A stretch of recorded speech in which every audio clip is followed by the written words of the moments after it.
بسم اللہ والصلاة والسلام علی رسول اللہ اما بعد فاعوذ باللہ من الشیطان الرجیم بسم اللہ الرحمن الرحیم رب اشرح لی صدری ویسر لی امری واحلل عقدۃ من لسانی یفقهوا قولی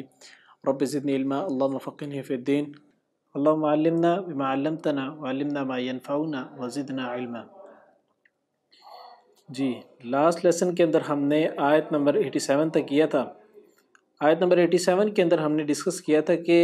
اللہ تعالی نے فرمایا تھا کہ یوسف علیہ السلام کے سراغ لگانے کے لیے یعقوب علیہ السلام نے کہا یا بنیا، اے میرے بیٹو، اذهبوا فتحسسوا من یوسف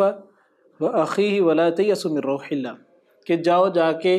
یوسف اور اس کے بھائیوں کا جا کے سراغ لگاؤ اور اللہ تعالیٰ سے مایوس نہیں ہونا۔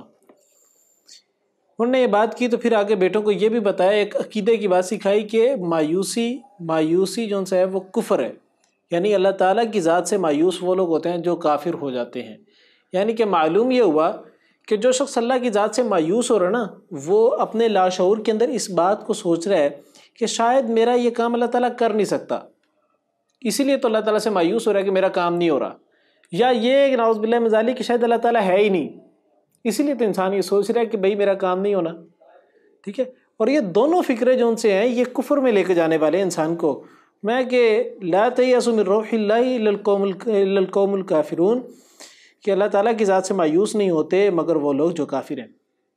اچھا، یہاں پر اسے آپ آیت نمبر 86 کے اندر دیکھیں نا، تو یہاں پر یعقوب علیہ السلام نے کہا تھا انما اشکو بثی وحزنی الی اللہ۔ میں آج بیٹھا آپ کو جب اس لیسن کے لیے میں پریپریشن کر رہا تھا تو میرے ذہن کے اندر آیا یہ جو پوائنٹ ہے نا، انما اشکو بثی وحزنی الی اللہ، یہ تمام قسم کے غموں سے چھٹکارا پانے کے لیے۔ آپ اگر بہت زیادہ غموں کے اندر ہے، ٹینشنوں کے اندر، ڈپریشن میں ہے نا، تو اس آیت کا کثرت سے ورد کریں، صرف اتنی انما اشکو بثی وحزنی الی اللہ۔ اس کا مطلب یہ ہے کہ میں اپنے تمام غم، تمام پریشانیاں اللہ رب العزت کے سپرد کرتا ہوں۔ یا اللہ مجھے نہیں پتا کیا ہو رہا ہے، میں ڈائریکشن لیس ہو چکا ہوں، مجھے تو نے بتانا ہے اب۔ تو یہ جو سٹیٹمنٹ انسانی بار بار اس کو دہرائے گا، اس ذکر کو بار بار کرے گا، تو اللہ تعالیٰ یقیناً اس کو تمام قسم کے غموں سے آزاد کر دیں گے انشاءاللہ۔ تو یہ بڑا ایک مجرب قسم کا نسخہ ہے، یہ میں نے خود بھی پرسنلی طور پہ آزمایا ہوا اپنی لائف کے اندر۔ اللہ تعالیٰ واقعی انسان کو بڑی ٹینشن اور بڑی پریشانیوں سے نکال دیتا ہے، اور اس طریقے سے نکالتا ہے جس طریقے سے گھی کے اندر سے بال نکال لیا جاتا ہے، یا اس طریقے سے نکال لیتا ہے اس طریقے انسان کو وہم و گمان میں بھی نہیں ہوتا کہ یار اللہ تعالیٰ مجھے یہاں سے نکال لے گا۔ آگے آیت نمبر 88 کے اندر اللہ تعالیٰ نے فرمایا کہ فلما دخلوا، پھر جب وہ داخل ہوئے علیہ اس پر، قالوا، وہ کہنے لگے یا ایھا العزیز، اے عزیز، مسنا، پہنچی ہمیں، و اہلنا، اور ہمارے گھر والوں کو، الضر، تکلیف، وجئنا، اور لائے ہیں ہم، ببضاعۃ، پونجی یا سرمایہ، مزجاۃ، حقیر، فاوفی، بس پورا دے دیجئے، لنا، ہمیں، الکیل، پیمانہ یا غلہ، وتصدق، اور صدقہ کیجیے، علینا، ہم پر، ان اللہ، بے شک اللہ تعالیٰ، یجزی المتصدقین، وہ بدلہ دیتا ہے صدقہ کرنے والوں کو۔ اب یعقوب علیہ السلام تو بیٹوں کو کہا تھا کہ جاؤ بھائی، جا کے یہاں سے چلے جاؤ اور جا کے یوسف اور اس کے بھائیوں کا سراغ لگاؤ، واپسی نہیں آنا تم نے۔ تو وہ سارے بھائی جب نکلے، فلما داخلوا، پھر جب وہ سارے داخل ہوئے علیہ اس پر، یعنی عزیز مصر کے دربار کے اندر جب سارے حاضر ہوئے، تو جا کے عزیز مصر یعنی عزیز سے کہنے لگے، یعنی بادشاہ، یعنی کہ یوسف علیہ السلام سے کہنے لگے کہ یوسف، ان کو ایک لقب سے پکارا نا، ان کا لقب ان کا جو تھا ان کے منصب کی وجہ سے تھا عزیز، لقب سے پکارا ہے عزیز، ہم نے دیکھا ہے کہ آپ بڑے احسان کرنے والوں میں، آپ بہت زیادہ محسن ہیں، آپ بہت زیادہ محبت و شفقت کرنے والے ہیں، رحم دل ہے، نرم دل ہے آپ تو ہمارے پہ تھوڑا سا مزید رحم کر دیجئے۔ وہ یہ کہ ہمارے گھر کے حالات بہت زیادہ جو سے ہیں وہ کمزور ہیں، بہت زیادہ نازک ہیں، ہماری فائنینشیل کنڈیشن جو ہے ناقابل بیان ہے، کھانے کو کچھ نہیں ملتا۔ اس طریقے سے لمبی چوڑی تمہید انہوں نے باندھی اور کہا کہ ہمارے گھر والے تکلیف کے اندر ہیں، تو جو ہم سرمایہ لے کے آئے ہیں نا، یہ اب سامان لینے کے لیے، یہ دوسری دو مرتبہ ہوئے تھے، پہلی مرتبہ تب جب ایک مرتبہ جب شروع کے اندر یہ لوگ سامان لینے گئے تھے، پھر دوسری مرتبہ تب جب یوسف کے کہنے پہ وہ یوسف کے چھوٹے بھائی کو لے کے آئے، اب تیسری مرتبہ تب آئے ہیں جب یعقوب علیہ السلام نے کہا کہ جاؤ جا کے سراغ لگاؤ یوسف اور اس کے بھائیوں کو اور غلہ لے کے آؤ، تو تیسری مرتبہ آئے ہیں۔ تو اب آگے کہتے ہیں کہ ہمارے پاس جو سامان کی جمع پونجی ہے نا، جو پیسے جو ان سے ہیں جن سے ہم نے سامان خریدنا ہے، وہ بہت تھوڑا ہے اور حقیر سے ہے، وہ اس قابل نہیں ہے کہ اس کے مطلب اتنا اچھا سامان ملے۔ مفسرین نے لکھا ہے، پیر عبد القادر جیلانی رحمہ اللہ لکھتے ہیں کہ ان کے پاس جو سامان تھا نا، جس کے جو پونجی جس کے بدلے وہ سامان خریدنے آئے تھے، وہ پونجی کے اندر گھی تھا، پنیر تھی، اس طریقے کی چیزیں تھیں، اور وہ اتنی کوئی اچھی کوالٹی کی نہیں تھی، جس کی وجہ سے انہوں نے کہا کہ ہمارے پاس جو پونجی ہے وہ کوئی اچھی نہیں ہے، سرمایہ اچھی کوالٹی کا نہیں ہے، ببضاعۃ مزجاۃ، یعنی سرمایہ جو ہے وہ بڑا حقیر سا ہے، بڑی لو کوالٹی کا ہے، تو آپ اس طریقے سے کیجئے کہ آپ ہمارے پہ تھوڑا سا رحم کریں، تھوڑی سی نرمی والا معاملہ کریں، اور ہمیں غلہ جو ہے نا وہ پورا دے دیجئے، اور صرف پورا ہی نہیں بلکہ ہمارے پہ صدقہ بھی کیجئے، وتصدق علینا۔ یہ صدقے کی ڈیمانڈ انہوں نے اس لیے کی کیونکہ انہوں نے پیچھے اپنے گھر کے مالی حالات بیان کیے تھے کہ ہمارے گھر کے مالی حالات بہت زیادہ ٹائٹ ہیں، تو آپ ہمارے پہ صدقہ بھی کیجئے۔ صدقے سے مراد یہاں پر یہ ہے کہ ہمیں ایک اونٹ کا غلہ مزید اضافی بھی دے دیجئے، کیونکہ پہلے تو جو سا سب سے پہلی مرتبہ جب گئے تھے تب تو گئے تھے کتنے، 10 بھائی گئے تھے، دوسری مرتبہ گئے 11 بھائی گئے، اور اب تیسری مرتبہ جب جانا ہے تو اب تیسری مرتبہ جب آئے ہیں اب 9 بھائی آئے ہیں، کیونکہ ایک بھائی تو جو ہے وہ یوسف نے خود رکھ لیا تھا، اور ایک ویسے رہ گیا تھا کہ میں تب تک واپس نہیں آؤں گا جب تک اللہ تعالیٰ فیصلہ نہیں کرے گا۔ تو اب انہوں نے دیکھا کہ اب تو ہمیں غلہ کم ملے گا، تو انہوں نے کہا کہ آپ ہمارے پہ صدقہ بھی کیجئے، ان اللہ یجزی المتصدقین، بے شک اللہ تعالیٰ بدلہ دیتا ہے صدقہ کرنے والوں کو۔ یعنی اتنی قسم پرسی کے حالات بیان کیے، اور پھر کہا کہ ہمارے پہ صدقہ کیجئے، ہمیں صدقہ بھی لگتا ہے، ہم مانگنے پہ اتر آئے ہیں۔ یعنی وہ مانگنے والا سوال جب کیا نا، جب سوالی بن گئے وہاں پہ، تو اور پھر کہا کہ اللہ تعالیٰ جو ان سے ہے وہ صدقہ کرنے والوں کو کے ساتھ جو ہے بڑا اچھا سلوک کرتا ہے، ان کو بڑا بہترین بدلہ دے گا، جزا دے گا۔ اس سے ایک بات سیکھنے کو یہ ملتی ہے، جب انسان کوئی چیز اللہ تعالیٰ کے راستے میں خرچ کرتا ہے نا، تو اس چیز کا بدلہ اللہ تعالیٰ پورا دیتے ہیں، کبھی ایسے نہیں ہوا کہ بدلہ کم ہو جائے گا۔ یہ پورا دینے سے مراد یہ نہیں ہے کہ اگر 10 روپے اللہ تعالیٰ کے راستے میں دیے ہیں تو کل قیامت کے دن 10 ہی ملیں گے، نہیں، کل قیامت کے دن اس کا اجر انسان کی نیت کے اکارڈنگلی زیادہ سے زیادہ ملے گا۔ اللہ تعالیٰ نے قرآن مجید میں فرمایا صدقے کی مثال ایسے ہے کہ ایک دانہ زمین کے اندر بو دیا جائے اور اس سے ایک شاخ نکلے، اس سے ایک پودا نکلے، اس پہ 7 جو سے نا وہ شاخیں نکلیں، 7 کی 7 شاخوں پہ میں سے ہر شاخ کے اوپر 70 دانے لگیں، یہ اس طریقے سے کر کے 700 دانے بن جاتے ہیں۔ اللہ تعالیٰ نے 1 روپیہ اللہ تعالیٰ کے راستے میں صدقہ کرنے کی مثال ایسے جس طرح ایک دانہ زمین میں بویا، اسے ایک پودا، پھر اس پہ 7 شاخیں، 7 شاخوں پہ 700 دانے، یعنی اتنا بڑا اجر جو ان سے ہے وہ اللہ تعالیٰ نے بیان کیا 1 روپیہ خرچ کرنے کا۔ اب یہ صرف یہاں تک محدود نہیں ہے، یہ تو وہ ہے جو ہونا ہی ہونا ہے،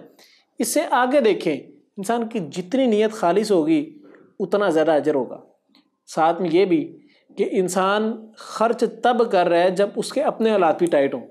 اپنے حالات ٹائٹ ہوں، اور پھر جو ان سے اللہ تعالیٰ کے راستے میں خرچ کرے گا تو اس کا اجر اور بھی زیادہ ہوگا۔ دلیل اس کی اللہ کے رسول صلی اللہ علیہ وسلم کے دور کے اندر میدان جہاد کا اعلان ہوا تو اللہ کے رسول نے مال منگوایا، تو سارے لوگ اپنے گھر کا سامان لے کے آ رہے ہیں، ابوبکر رضی اللہ تعالیٰ اپنے گھر کا پورا سامان لے کے آ گئے ہیں، سیدنا عمر رضی اللہ تعالیٰ اپنے گھر کا آدھا سامان لے کے آ گئے، اس طرح کئی صحابی مال کے انبار لگا رہے ہیں، سیدنا عثمان اونٹ اللہ کے راستے میں خرچ کر رہے ہیں۔ تو ایک صحابی ایسے بھی تھے جن کے پاس اپنے بھی کھانے کو کچھ نہیں تھا، پوری رات یہودی کے باغ کے اندر مزدوری کی، کھجوروں کے باغ کے اندر پوری رات مزدوری کی، اور اس کے بعد جب صبح ہوئی تو جا کے یہودی سے مال مانگا کہ بھئی میرا جو ہے وہ خرچہ دے دو، میں نے پوری رات محنت کی ہے۔ جو خرچہ ملا وہ کوئی 1 یا 2 سا کے قریب کھجوریں تھیں، یعنی کوئی 2-2.5 کلو کھجوریں تھیں، تو وہ اس طریقے سے اس نے لی اور آ کے اللہ کے رسول صلی اللہ علیہ وسلم کی خدمت حاضر کر دی، یا رسول اللہ صلی اللہ علیہ وسلم کہ یہ کھجوریں ہیں جو پوری رات محنت کرنے کے بعد مجھے ملی ہیں، اس سے بڑھ کے میرے پاس مال نہیں ہے اللہ کے راستے میں خرچ کرنے کو۔ تو اللہ کے رسول صلی اللہ علیہ وسلم نے کھجوریں پکڑی اور مسجد نبوی میں پڑے سارے سامان کے اوپر اس طریقے سے بکھیر دی، اور پھر فرمایا کہ یہ جس نے یہ مال خرچ کیا ہے، جس نے یہ کھجوریں خرچ کی ہیں، اس کا اجر ان تمام مال دینے والے لوگوں کے اجر سے بڑھ گیا۔ یہ کتنی پیاری بات ہے کہ بندہ مشکل کے اندر ہوتے ہوئے اگر خرچ کرے گا تو اللہ تعالیٰ اس کا اجر اور بھی زیادہ دیں گے۔ تو آگے فرمایا کہ قال، اس نے کہا، حل کیا عالم تم جانتے ہو تم ما فعلتم جو کیا تھا تم نے بیوسف یوسف کے ساتھ، واخی اس کے بھائی کے ساتھ، اذ انتم جاہلون جب تم نادان تھے۔ اب یوسف علیہ السلام نرم دل تھے اور اوپر سے نبی بھی تھے، نبی کبھی بھی سخت مزاج نہیں ہوتے۔ تو یوسف علیہ السلام نے جب گھر کے اتنے مالی حالات اتنے برے سنے کہ یہ تو مانگنے پہ اتر آئے ہیں بھائی ہمارے، تو فوراً سے کہا کہ کیا تم جانتے ہو کہ تم نے یوسف اور اس کے بھائیوں کے ساتھ کیا کیا تھا؟ بھائی سے مراد یہاں پر جو ہے وہ وہ بھائی ہیں جو کہ بنیامین تھے، جو کہ یوسف علیہ السلام کے سگے بھائی تھے، وہ مراد ہیں۔ کہا کیا تم جانتے ہو کہ تم نے یوسف اور اس کے بھائی کے ساتھ کیا کیا تھا؟ تو سارے کہنے لگے کہ، اور پھر آگے بھی کہا کہ وَأَخِيهِ وَأَنْتُمْ تم جاہلون، اور اس کے بھائی کے بارے میں جب تم نادان تھے، یعنی کہ یوسف علیہ السلام نے ان کی غلطی کو ظاہر بھی کیا اور پھر شرمندہ بھی نہیں ہونے دیا۔ غلطی کو ظاہر اس طریقے سے کیا کہ کہہ دیا کہ کیا تم جانتے ہو کہ یوسف کے اس کے بھائی کے ساتھ تم نے کیا کیا تھا، اور شرمندہ اس جملے کے اوپر آ کے نہیں ہونے دیا، اور خود ہی اس بات کا اعتراف کر دیا کہ اذا انتم جاہلون، جب تم جاہل تھے، یعنی جب تم نادان تھے، تمہیں پتہ ہی نہیں تھا کہ تم کر کیا رہے ہو۔ یہ جو نادانی والی جو اسٹیٹمنٹ یوسف علیہ السلام نے بیان کی، اس سے ظاہر ہوتا ہے کہ یوسف علیہ السلام نے شرمندہ نہیں ہونے دیا بھائیوں کو، اور فون کہا کہ تم نادان تھے۔ نادان شخص ہی غلطی کرتا ہے نا، جس کو علم کم ہو، جو کہ بہکاوے کے اندر آ جائے، وہ غلطی کر لے تو وہ غلطی قابل معافی ہوتی ہے۔ تو یوسف علیہ السلام نے بات کی کہ جب تم نادان تھے، قالوا، انہوں نے کہا اِنَّكَ، کیا بے شک تو لا انت یوسف، البتہ تو ہی یوسف ہے۔ قال، اس نے کہا انا، میں ہوں یوسف، یوسف، وہذا، اور یہ ہے اخی، میرا بھائی، قد من اللہ علینا، تحقیق احسان کیا اللہ تعالیٰ نے ہم پر، انہو، بے شک وہ، من یتقی ویصبر، بے شک وہ جو تقوی کرے اور صبر کرے، فإن اللہ لا یضیع اجر المحسنین، تو یقیناً اللہ تعالیٰ نہیں ضائع کرتا اجر محسنین کا۔ اب جیسے یوسف علیہ السلام نے کہا کہ کیا تمہیں یاد ہے کہ تم نے یوسف اور اس کے بھائی کے ساتھ کیا کیا تھا جب تم نادانی کی کیفیت کے اندر تھے، اپنے جو ان سے نا وہ حسد کے اندر اور بغض کے اندر تھے، تم نے اس وقت جو غلطیاں کی تھی، جو ظلم کیا تھا بھائیوں کے اوپر، وہ تمہیں یاد ہے؟ جیسے ہی یہ بات کی تو سارے کے سارے بھائی حیران پریشان تھے کہ یہ کیا ہو گیا۔ وہ یوسف جس کو ہم نے کنویں پھینک دیا تھا وہ تو مر چکا تھا، یہ کون سا بندہ ہے، یہ کس طریقے سے جانتا ہے اس واقعے کے بارے میں کہ اس کو ہم نے کنویں کے اندر پھینکا، اس واقعے کے بارے میں ہم اور ہمارے رب کے بارے میں رب کے علاوہ کوئی بھی نہیں جانتا، یہ بندہ کیسے جانتا ہے؟ اب جیسے یہ سوچا تو پھر جسم اور شکل و صورت کے اوپر دیکھی اور کہا کہ پہچان لیا کہ شاید یہ یوسف ہی ہے، اور کہا کہ اِنَّكَ لَأَنْتَ یوسف، کیا بے شک البتہ تو ہی یوسف ہے۔ اب یہ کیا بے شک البتہ تو ہی، یہ تینوں جو ان سے ہیں یہ تاکید والے جملے ہیں، تاکید والے الفاظ ہیں کہ واقعی یہ ہی چیز اس کے اوپر شدت اختیار کی جا رہی ہو کہ یہ ہی معاملہ ہے، یہ تینوں الفاظ وہ ہیں۔ اس کا مطلب یہ ہے کہ بڑی شدت سے اس بات کو ظاہر کیا کہ کیا واقعی تم یوسف ہو، یعنی اتنی حیرانگی کے اندر کہا کہ قال انا یوسف وہذا اخی، ہاں میں یوسف ہوں اور یہ میرا بھائی ہے۔ بھائی کون سا؟ بنیامین، وہ جو چھوٹا بھائی تھا، سگا بھائی۔ قد تحقیق من اللہ علینا، بے شک احسان کیا اللہ تعالیٰ نے ہمارے پر۔ اب یہ اللہ تعالیٰ نے احسان کیا کیا؟ احسان اللہ تعالیٰ نے یہ کیا کہ جب انسان صبر کرے گا تو صبر کا اجر اللہ تعالیٰ کئی گنا بڑھا کے دیں گے۔ صبر کیا، تقوی اختیار کیا، برداشت کی تکلیف کے اوپر واویلا نہیں کیا، بھائیوں کے ظلم و ستم کے اوپر لڑ نہیں پڑے ان کے ساتھ، جا کے ابا جان کو بار بار شکایتیں نہیں لگائیں، بار بار جو ان سے نا وہ لڑائی جھگڑے کے اندر نہیں پڑتے رہے، چپ کر کے برداشت کرتے رہے۔ یہ جو برداشت کرنا جو ان سے ہے نا، یہی اللہ تعالیٰ کا احسان ہے کہ اللہ تعالیٰ اس پہ انسان کو کئی گنا بڑھا کے مقام دیتا ہے۔ یہ جو مصر کے بادشاہ کا مقام مل جانا، یہ مقام ہمیں تھوڑی نہ ملتا ہے، یہ تو اللہ تعالیٰ کا احسان تھا تو ملا تھا۔ پھر فرمایا کہ انہ من یتق ویصبر فإن اللہ لا یضیع اجر المحسنین، بے شک وہ جو تقوی اختیار کرے اور وہ جو صبر کرے تو یقیناً اللہ نہیں ضائع کرتا اجر محسنین کا۔ اب یہ تقوی اختیار کرنا کیا ہے؟ گناہوں سے بچنا ہے۔ تقوی کی ڈیفینیشن ہی ہوتی ہے کہ انسان نیکیوں کے در آگے بڑھتا جائے اور گناہوں کو چھوڑتا جائے۔ تقوی یوسف علیہ السلام نے کہاں پہ اختیار کیا؟ جب عزیز مصر کی بیوی نے دعوت زنا دی تھی، اس وقت تقوی اختیار کیا اور کہا کہ قال معاذ اللہ، میں اللہ تعالیٰ سے جو ان سے نا پناہ طلب کرتا ہوں، اللہ تعالیٰ کی پناہ میں آتا ہوں۔ یہ تقوی تھا۔ ویصبر، اور وہ صبر کرے، یعنی اس ایک تو تقوی کی مثال یہ بھی تھی کہ وہ زنا کی دعوت پہ قال معاذ اللہ کہہ دیا، اور دوسرا تقوی کی علامت یہ بھی تھی، نشانی یہ بھی تھی کہ انہوں نے جیل جانا پسند کر لیا لیکن گناہ نہیں کیا۔ یہ تقوی تھا، یعنی کہ دنیاوی مشکلات کو برداشت کرنا قابل قبول ہے، گناہ کا جو ان سے نا وزن قابل قبول نہیں ہے۔ ویصبر، اور صبر کرے، بھائیوں کی طرف سے ملنے والی مشکلات پہ صبر کرتے رہے، کنویں کے اندر جا کے وہ ڈپریشن اور ٹینشن کے اندر بھی صبر کرتے رہے، اطمینان کی کیفیت کے اندر رہے۔ پھر اس کے بعد جب باہر نکالے گئے تو ان نوجوانوں نے جنہوں نے جو قافلے والوں نے جنہوں نے یوسف کو کنویں سے نکالا تھا اور اپنے پاس رکھ لیا تھا اور کہا تھا کہ قالوا یا بشرا ھذا غلام، کہ ہائے خوشخبری یہ تو ہمیں ایک لڑکا مل گیا، غلام مل گیا، اس کو ہم بیچیں گے، مال کمائیں گے۔ ان لوگوں نے کس طریقے سے یوسف علیہ السلام کو چھپا کے رکھا ہوگا؟ چھپانے کے لیے کیا کمرے تھے؟ کوئی ڈبے شبے کے اندر ہی چھپایا ہوگا۔ یہ قافلے والے تھے نا، قافلہ تو گزر رہا ہوتا ہے، تو چھپا لیا، تو چھپانے سے مراد انہوں نے کسی ڈبے کے اندر چھپا لیا ہوگا یا کسی صندوق کے اندر یا اس طرح کسی چیز کے اندر چھپا لیا ہوگا، اور وہ جو سامان لے کے جا رہے ہوں گے لوگ، ان کے سامان کے اندر کسی صندوق وغیرہ میں ڈال دیا ہوگا۔ اور یوسف نے وہاں پر کس طریقے سے وہ کتنا وقت کس طریقے سے گزارا ہوگا، اور پھر بازار کے اندر جا کے لوگوں کے دھکے سنے، گالیاں سنی، وہ کس طریقے سے برداشت کی، صبر کیا۔ اور پھر یوسف جب وہ عزیز مصر کی بیوی نے تانے دیے کہ تم اگر جو ان سے ہے وہ میرے ساتھ گناہ نہیں کرو گے تو میں تمہیں جیل بھجوا دوں گی، اس پہ بھی صبر کیا۔ تو یہ تھا وَيَتَّقِي وَيَصْبِرْ۔ اور پھر جب جیل چلے گئے تو جیل میں جا کے بھی صبر کرتے رہے اتنے سال، مفسرین لکھتے ہیں 13 سال صبر کیا۔ صبر کی ایک نشانی یہ بھی ہے کہ اللہ کے رسول صلی اللہ علیہ وسلم نے بیان فرمایا کہ صحابہ کو بیان فرمایا کہ یوسف علیہ السلام کا ظرف تھا کہ اتنے سال جیل میں رہے، اور پھر جب بندہ بلانے آیا کہ تمہیں بادشاہ بلا رہا ہے، تمہیں آزاد کر دیے جاؤ گے، تو اس ٹائم جو ہے نا باہر نکلنے سے انکار کر دیا، صرف اس لیے کہ اپنے اوپر لگنے والی تہمت کو صاف کرنا چاہتے تھے۔ اللہ کے رسول نے فرمایا اگر میں یوسف کی جگہ ہوتا نا، اتنے سال میں جیل برداشت کرتا اور مجھے باہر نکلنے کی اپرچونٹی ملی ہوتی، میں پہلی فرصت میں نکل جاتا۔ یہ صبر تھا یوسف کا۔ اور پھر صبر یہ بھی تھا کہ اس بندے کو کہا کہ تم باہر جاؤ گے تو جا کے اپنے بادشاہ سے میرا ذکر کرنا، اپنے رب سے میرا ذکر کرنا، تو بھول گیا۔ اور پھر واپسی بھی جو ان سے نا وہ احسان فراموشی کرتے، پھر واپسی اور آ کے صرف اپنے نمبر لٹکانے کے چکر کے اندر آ کے یوسف سے کہا کہ وہ بادشاہ خواب کی تعبیر بتاؤ، وہاں پر بھی صبر کیا۔ چاہیے تو یہ تھا کہ اٹھا کے 2 لگاتے اور کہتے کہ تم نے میرے اوپر میرے احسان کا بدلہ جو ہے نا وہ احسان فراموشی کے دیے، میں تمہیں یہ چیزیں کیوں بتاؤں۔ وَيَتَّقِي وَيَصْبِرْ، جو تقوی اختیار کرتا ہے، جو صبر کرتا ہے مشکلات پہ، فَإِنَّ اللَّهَ لَا يُضِيعُ أَجْرَ الْمُحْسِنِينَ، تو اللہ تعالیٰ نہیں ضائع کرتا اجر محسنین کا۔ یہ محسنین کا لفظ یہ اسی صورت کے اندر کئی مرتبہ آ چکا ہے۔ شروع کے اندر چلے جائیں تو بھائیوں کے جو ان سے نا وہ تکلیف ملنے پر صبر کرنے پر بھی یوسف کو محسن کہا گیا،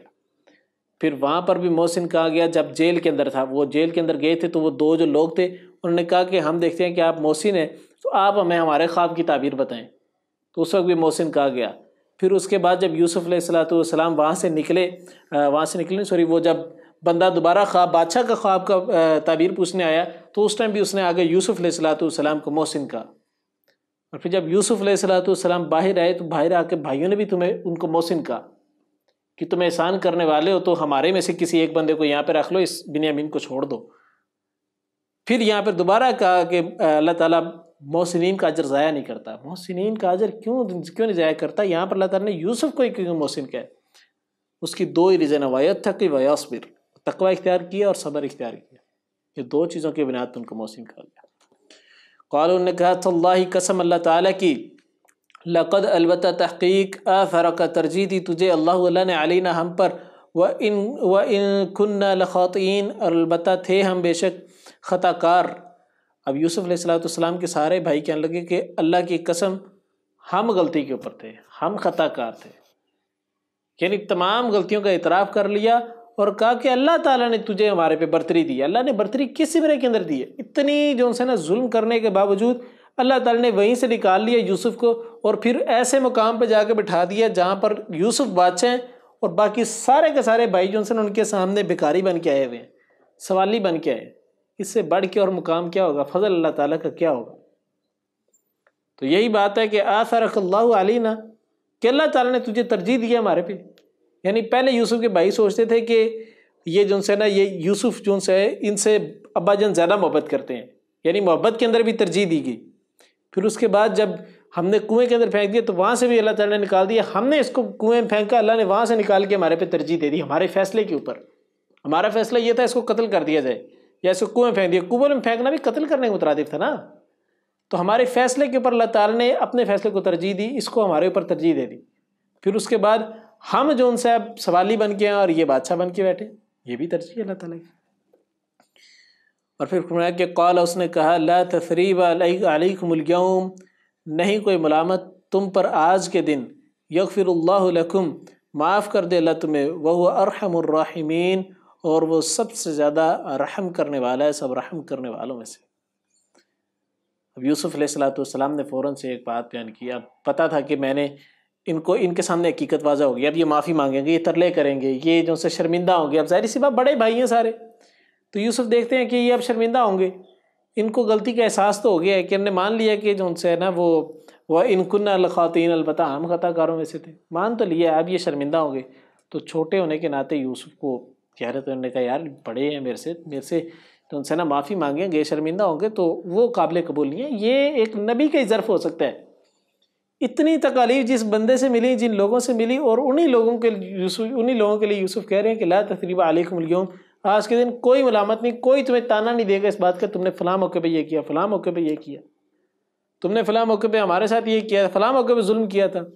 تم ظالم ہو، تم خطا کار ہو، تم جھوٹے ہو، تم نے جھوٹے ہونے کا اور چوری کا الزام لگایا تھا میرے پہ بھی اور میرے چھوٹے بھائی پر بھی۔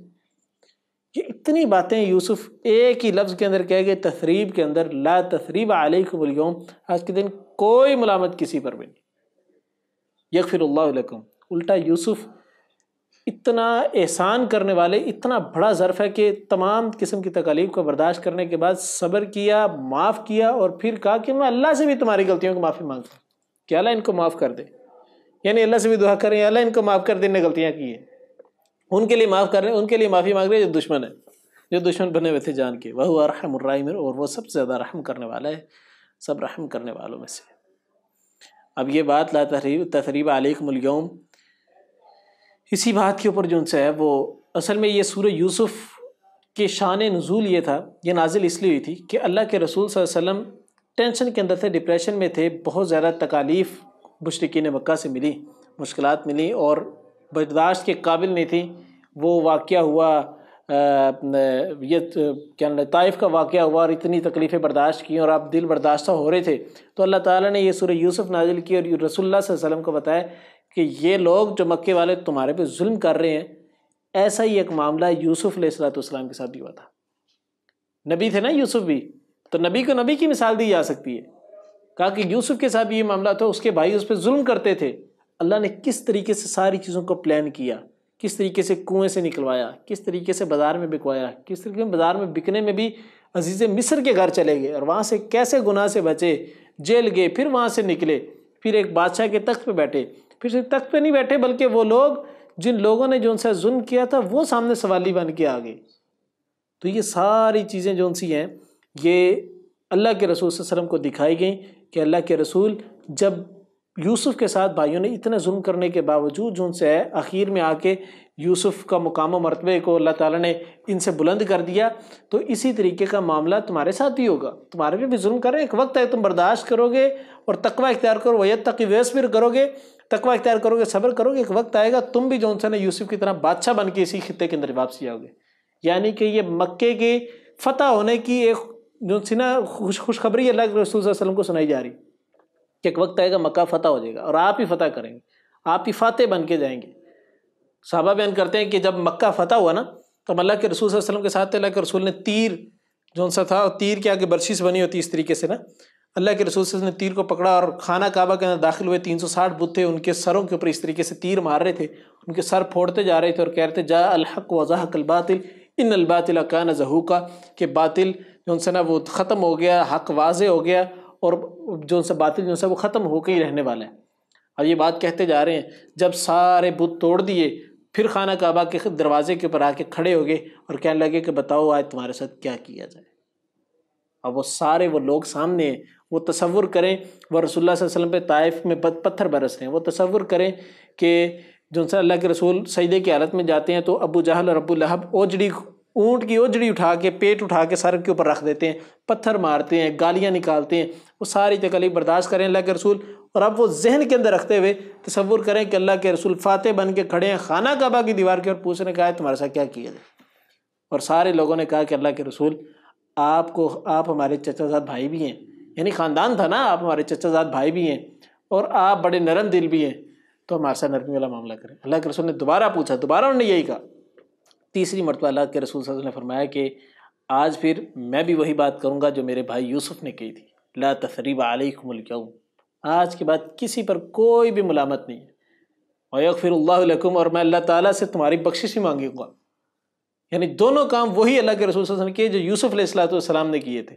یعنی کہ یہ پورا یوسف جو ان سے یہی اسی شان نزول کے اندر نازل ہوئی کہ وہ اسی مرتبہ کے اندر نازل ہوئی کہ اللہ تعالیٰ نے جو ان سے نا رسول اللہ صلی اللہ علیہ وسلم کو سکھانا تھا کہ بھائی تم بھی صبر کرو گے، تم بھی تقوی اختیار کرو گے، تمہیں بھی مقام دیا جائے گا، اور اللہ تعالیٰ نے دیا فتح مکہ کی صورت کے اندر۔ چلیں یہی تک کافی ہے، انشاءاللہ یہیں سے کل آگے پڑھیں گے آیت نمبر 93 سے۔ سبحانک اللہم و بحمدک، اشہد ان لا الہ الا انت، استغفرک و اتوب الیک۔ السلام علیکم ورحمۃ اللہ وبرکاتہ۔